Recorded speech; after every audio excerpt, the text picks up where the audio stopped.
And in particular, the symbolism of the 144,000 that we find written about and described of in the book of Revelation. So when I got this check, I thought it said 144,000 right off the bat, and I thought, that's interesting. But what was more interesting was today I also got another email from a remarkable woman named Sherry, who asked me, hi Sherry, by the way, who asked me, perhaps I should ponder this 144,000. Now I know a lot of people that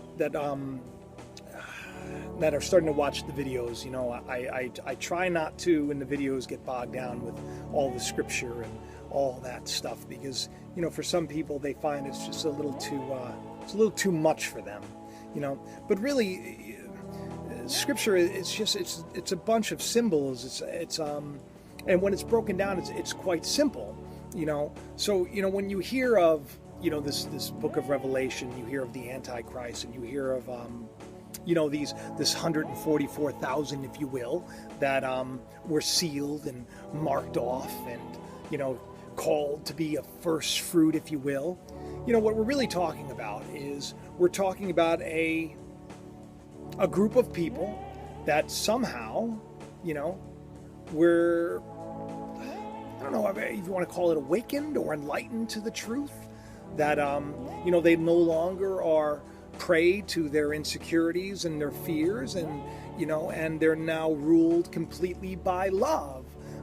Even in the book of Revelation, it talks about how in their forehead was their father's name. And the word name, we're not talking about a literal name. It doesn't say God or Jesus up there. It means nature, the nature.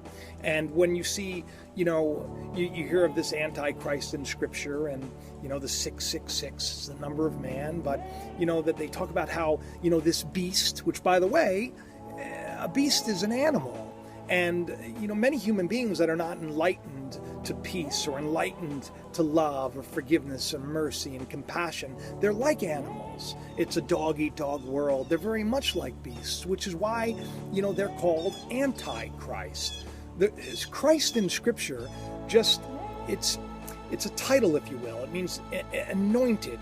And the Scriptures describe Christ as the power and wisdom of God.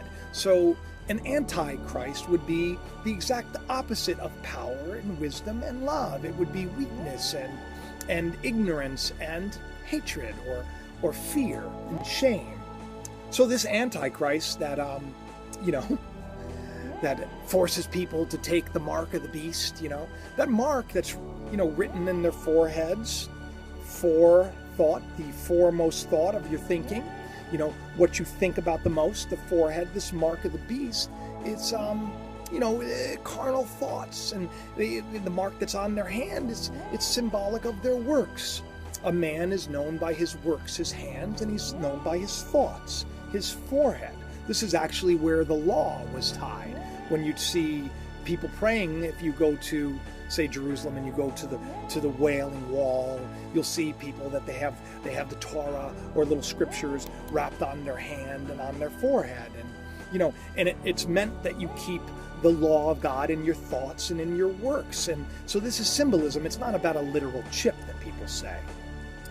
But the reason this 144,000 is so important is that I've realized, I turned 44 this year, that it was a very significant number, not just for me, but for everyone, and that we've entered into a very significant time in history. We see people waking up to compassion and embracing, if you will, liberty, considering tomorrow is the 4th of July. We see today liberty, people have the right to be married to who they're loved to. This is liberty, and we see this today. So this 144,000 in Scripture, it's a first fruit, if you will. It's, if you know anything about gardening, or if you're a farmer, the first fruit is basically that first, if you plant green beans, it's the first couple of beans that come up. And if these beans are really great, then you know that the harvest, the rest of the crop is going to come in. It's going to be pretty awesome. So this 144,000, it's a symbolic number of a remnant of people that are in the earth today that have been woken up. Scripture says that they, that they have a new song that no one knows how to sing yet. and that they want to teach people this song. And when we think of singing, it's a symbol of joy and peace and praise. So this 144, when St. John was writing Revelation, he was speaking very symbolically, and he said that when he stood there on Mount Zion, Revelation 14, he said that he saw the Lamb, and it was with 144,000, and he heard as it was like a rushing mighty water and like thunder. And he said, now this is interesting, he heard the voice. It was like the voice of God, or the voice of the 144,000, but he heard the voice, and it was as a harpist playing on harps. Now, why is this important? Now, David played the harp. Let's symbolism again. So you have to go back and you dig through Scripture and you find out, well, what is a harp compared to? In Job, it says that his harp is turned to mourning. And then we find out later that the harp is simply a beautiful allegory of joy and laughter. So this voice of this 144,000, it's laughter, it's joy. They get it. And they're here now to wake up the rest. They're here to basically teach everybody this new song. Because without them, people would be lost.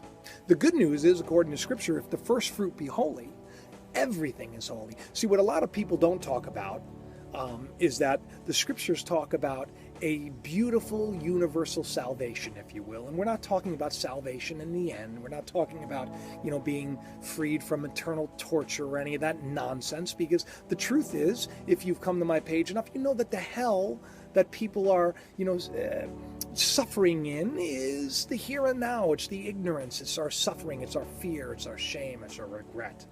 But this 144,000, if you will, these people that are placed in strategic places all over the world, they're here to declare a new day and a new song. When the Antichrist is revealed in the temple of God, declaring himself to be God, you're the temple of God. Who do you think the Antichrist is? I've written articles about that. The temple of God is you. Point to your temples. Who's the Antichrist sitting on the throne of God, pretending to be God? It is the you that you were told that you are, the you that you think you are, but it is not you. It's a liar. The Antichrist rises from a bottomless pit. It has no foundation. It's a lie to begin with. But the truth is in us all, and the truth is what sets us free. And St. John, when he saw this beautiful vision of this 144,000, and the voice was as harpists playing on harps, he heard their joy and he heard their laughter, because they knew the new day was here. The new day. They got it in the mail. They had people telling them everywhere that now is the time.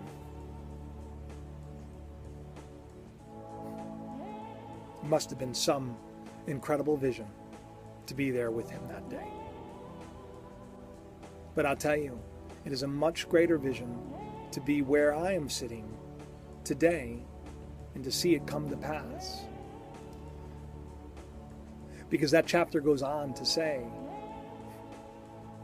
Babylon the Great is fallen. Babylon is fallen. The confusion, the lies, all that nonsense that we've been tormented day by day,